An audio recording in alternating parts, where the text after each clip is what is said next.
We told you about the increasing number of medical 911 calls for overdoses in Redding. Fentanyl is becoming more of a concern for police there, just like other cities in California. We want to show you this morning is the intense addiction that comes along with it. Action News Now reporter Courtney Kreider took to the streets and talked one-on-one with these people using these drugs. And Courtney, what did they tell you? Well, Kelly, first, I do want to mention that when I'm going with police to these cleanups or large encampments, I do try and talk with these people. Most times I'm not able to air what they say. However, these two men walked me through what it's like and what they're willing to do to get their next high. What got you here in the first place? I came down here following a girl who was already homeless somewhere else, and I've just been on the street here since. Where'd you come from? I came from Reno. Can you tell me what kind of addictions you face? I'm addicted to methamphetamine. Methamphetamine. Methamphetamine. Is there a lot of that available? I mean, it's meth. It's easy to come by. Everybody has it. Coming down from it, what's that like? Coming down from it? Mm-hmm. I sit there and I want it. I physically just feel a little sick, but it's all mental. I sit there and get in my own head thinking that I need it. What do you have to do to get it?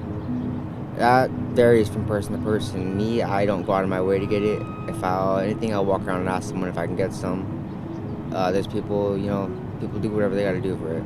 That varies from stealing to everything else. I've seen women sell their bodies. I've seen people sell their last possessions, their most important things. Their families will give them nice things or what have you, and then they go and sell off a $2,000 bicycle for $30 in meth or $30 in fentanyl. Do you guys ever go to some of the areas I've seen where there are a bunch more tents set up? Is that kind of like a welcome area, or is that a dangerous area? There's safety in numbers, at least that's what people like to think. In reality, it's not safety in numbers, it's more dangerous. You take a bunch of people that are addicted to drugs, you take people who've been incarcerated, you put them in one big old tent city, what do you get? Like I said, we're addicts. Violence comes with addiction.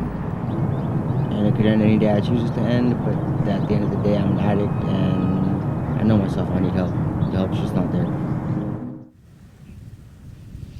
Those two men right now are living in the area behind the Redding Rodeo grounds near the boat launch. They've been living in Redding on the streets for more than a year. One is from Medford, one from Reno. Live in Redding, Courtney Kreider, Action News Now, coverage you can count on. Now, Courtney, watching those interviews and those interactions, I have to ask, do you feel safe going out to these encampments? Yeah, I appreciate that question, Kelly. It is difficult. A lot of times Redding police will offer to take me along with them, but you don't always get the same answers. And so I felt like it was impactful to go where I did and get people to talk to me. But I will say I will not go inside those large encampments. Even those two men said that that is where more of the worse or bad people who have committed more severe crimes kind of take over. This area that I did interview them was open and there was people coming by. It was in the middle of the day, so I did feel a lot safer. Courtney, thank you for going the extra mile to bring us that story, put a face on the issue, and please stay safe out there. Thank you. And you just listened to how easy it is for people living on the streets to get drugs, including fentanyl. Redding police tell us, unfortunately, drugs are easy to obtain for people who want to use them.